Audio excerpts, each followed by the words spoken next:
Assalamualaikum warahmatullahi wabarakatuh.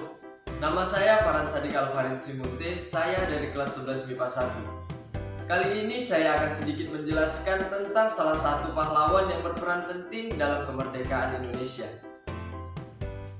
Dr. Andus Haji Muhammad Hatta adalah negarawan dan ekonom Indonesia yang menjabat sebagai Wakil Presiden Indonesia yang pertama. Ia bersama Soekarno memainkan peranan sentral dalam perjuangan kemerdekaan Indonesia dari penjajahan Belanda, sekaligus memproklamirkannya pada tanggal 17 Agustus 1945. Muhammad Hatta lahir di Bukit Tinggi pada tanggal 12 Agustus 1908. Bung Hatta menempuh pendidikan dasar di Sekolah Melayu Bukit Tinggi, lalu kemudian lanjut ke sekolah Europese Legre School yang disingkat dengan ELS. Pendidikan di ELS ini berlangsung pada tahun 1913 hingga 1916. Selesai dari ELS, Bung Hatta sudah bisa melanjutkan ke HBS atau setingkat dengan SMA. Namun oleh orang tuanya, Bung Hatta dimasukkan ke Mulo, Padang karena dianggap masih terlalu muda untuk sekolah di HBS yang saat itu ada di Batavia. Selesai dari Mulo, Bung Hatta berangkat ke Batavia pada tahun 1919 untuk melanjutkan pendidikan di Prince Hendrik School yang merupakan sekolah tinggi dagang. Selesai dari sana, tahun 1921, Bung Hatta berangkat ke Rotterdam untuk kembali belajar bisnis di Universitas Erasmus. Pada tahun 1956, beliau mendapatkan gelar kehormatan akademik Dr. Honoris Clausa dari Universitas Gadjah Mada dalam bidang hukum. Muhammad Hatta memiliki beberapa peranan di dalam melakukan pertahanan dari kemerdekaan, yaitu melakukan pembentukan Perhimpunan Indonesia, menjadi seseorang pemimpin dari Putera, yaitu Pusat Tenaga Rakyat, dan yang terakhir, menjadi seorang anggota Panitia 9 yang dimana melakukan perumusan terhadap Piagam Jakarta. Pahlawan Nasional Teguh Umar. Beliau kelahiran di Mailabo di Aceh Barat pada tahun 1854 dan meninggal pada tanggal 11 Februari 1899. Pendidikan terakhir beliau dari tahun Teguh Umar tidak pernah mendapatkan pendidikan formal. Meski demikian, ia menjadi pemimpin yang cerdas, kuat, dan pemberani. Peran perjuangan Teguh Umar pada masa kemerdekaan Indonesia adalah 1. Teguh Umar berperan dalam peristiwa Perang Aceh melawan penjajahan kolonial Belanda. Yang kedua, Teguh Umar merupakan pimpinan setingkat Panglima Besar. Pada saat itu, meletusnya Perang Aceh pada tahun 1873. Teguh Umar dan Panglima Besar lainnya serta istrinya yang bernama Cuk Nyadin ikut serta dalam perang tersebut. Yang ketiga, Teguh Umar merupakan seorang pejuang dan pahlawan nasional yang memiliki taktik unik melawan penjajahan kolonial Belanda yang memimpin perang gerilya pada tahun 1873 sampai 1890. Raden Ajeng Kartini. Tempat tanggal lahir Raden Ajeng Kartini yaitu Mayong, Jepara 21 April 1879. Pendidikan Raden Ajeng Kartini yaitu ILS atau Europese Legre School.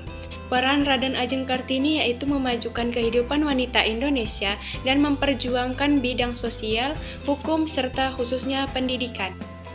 Perjuangan R.A. Kartini yaitu R.A. Kartini merupakan salah satu orang yang sangat memperhatikan kemajuan kaum wanita, terutama pada dunia pendidikan, yang mana ketika beliau berusia 12 tahun harus berhenti sekolah karena beliau harus tinggal di rumah. Akan tetapi, R.A. Kartini sangat mahir berbahasa Belanda, maka ia harus berkomunikasi dengan kawannya melalui surat. Dan disitulah dia belajar dan mengetahui betapa berkembangnya wanita Eropa yang karenanya beliau mendirikan sebuah sekolah gratis bagi para wanita di Jepara. Assalamualaikum warahmatullahi wabarakatuh. Perkenalkan, nama saya Sylvia Meliandari. Saya dari kelas 11 IPA 1. Di sini saya akan menjelaskan sedikit tentang tempat dan tanggal lahir, pendidikan, dari pahlawan Cut Nyak Dien. Yang pertama, saya akan menjelaskan tentang tempat dan tanggal lahir Cut Nyak Dien. Cut Nyak Dien bertempat lahir di Lamteh, Pehukan Badan, Aceh Besar. Serta tahun kelahiran Cut Nyak Dien yaitu pada tahun 1848. Yang kedua, tentang pendidikan. Cut Nyak Dien adalah seorang keturunan dari bangsawan. Ia banyak sekali dididik ilmu agama. Ilmu agama tersebut ia dapat dari guru agama serta kedua orang tua. Ia tidak hanya dididik belajar agama saja, tetapi ia juga belajar membaca serta menulis tulisan Arab. Walaupun ia tidak menempuh pendidikan formal, namun wawasan dan pengetahuannya bertumbuh dengan baik. Dan yang ketiga adalah peran pahlawan. Peranan Cut Nyak Dien adalah sebagai pahlawan wanita yang berasal dari Aceh yang melawan atau yang berjuang melawan Belanda selama 32 tahun lamanya. Yang mana pada saat itu beliau adalah pahlawan yang ditakuti oleh Belanda. Demi untuk masuk di medan perang, Cut Nyak Dien bersedia untuk menikah dengan Teuku Umar dan melawan Belanda bersama-sama. Dan Cut Nyak Dien dijuluki sebagai Ibu Perbu. Yang keempat, perjuangan pahlawan.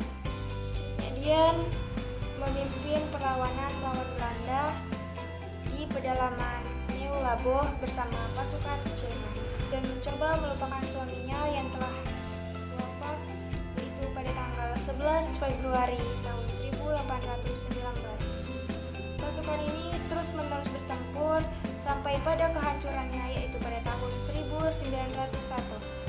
Karena tentara Belanda sudah terbiasa di medan daerah Aceh. Mungkin cukup sekian yang dapat saya sampaikan. Kurang lebihnya saya mohon maaf. Assalamualaikum warahmatullahi wabarakatuh. Assalamualaikum warahmatullahi wabarakatuh. Perkenalkan, nama saya. Di sini saya akan sedikit menjelaskan tentang biografi Tuanku Imam Bonjol. Tuanku Imam Bonjol lahir di Bonjol, Pasundan, Sumatera Barat, Indonesia, tepatnya pada tanggal 1 Januari 1772. Pendidikan usai 1800 sampai 1802. Imam Bonjol menambah dan mendalami ilmu-ilmu agama Islam di Aceh. Usai memutuskan masuk pendidikannya, ia pun mendapatkan gelar besar, yakni gelar sebagai tokoh yang dianggap mulia. Peran Tuanku Imam Bonjol berperan sebagai pahlawan nasional. Tuanku Imam Bonjol berperan sebagai tokoh yang dianggap besar dan mulia. Tuanku Imam Bonjol berperan sebagai ulama yang menentang Belanda. Tuanku Imam Bonjol berperan sebagai pemimpin dalam perang Patri. Cukup di sini saya sampaikan. Assalamualaikum warahmatullahi wabarakatuh.